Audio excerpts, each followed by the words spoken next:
काय त्रास होत होता तुम्हाला? मला मणक्याचा त्रास होता, म्हणजे बरेच वर्षापासून 2017 सालीपासून मला मणक्याचा त्रास आहे. म्हणजे मला हात पूर्ण दुखायचा आणि खाली झोपताच येत नव्हतं. मला कसलं झोपता येत नव्हतं, म्हणजे असं भिंतीला असं टेकून रात्रभर मी झोपायची. आत्ता जानेवारीपासून मला एवढा त्रास होत होता.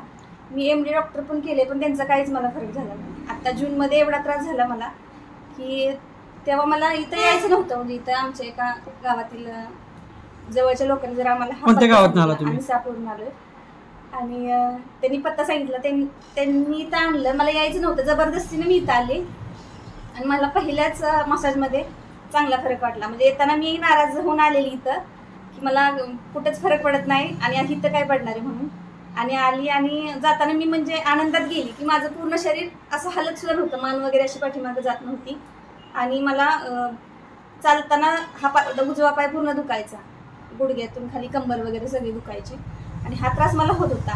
इथं आल्यापासून माझा हात आता 4था मसाज आहे माझा. मला एकदम मोकळं झालं आहे, म्हणजे 50% तरी माझा आजार पूर्ण कमी झाला आहे. आणि मी इतरांनाही तेच सांगण्याचा प्रयत्न करते की तुम्ही डॉक्टरांचं तर ट्रीटमेंट घ्याच, आवश्यक आहे. एक्सरे वगैरे काढून त्यात बघू शकता तुम्ही काय प्रॉब्लेम आहे. जर तिथं निदान होत नसेल तर गगनगिरी बॉडी मसाज सेंटरला एकदा येऊन अवश्य भेट द्या आणि तुमचे जे काय प्रॉब्लेम आहेत ते इथं पूर्ण होणारच याची मला गॅरंटी आहे.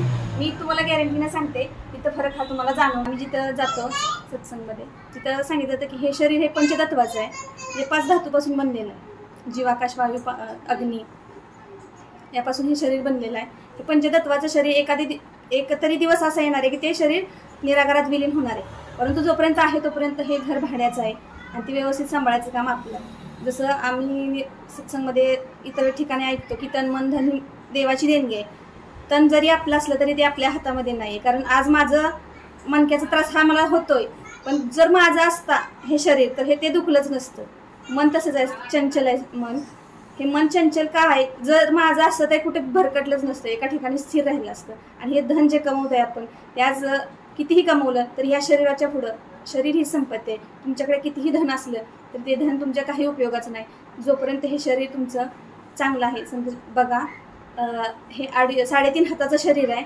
जोपर्यंत ह्या शरीरात राम आहे तोपर्यंतच ह्या शरीराला किंमत आहे.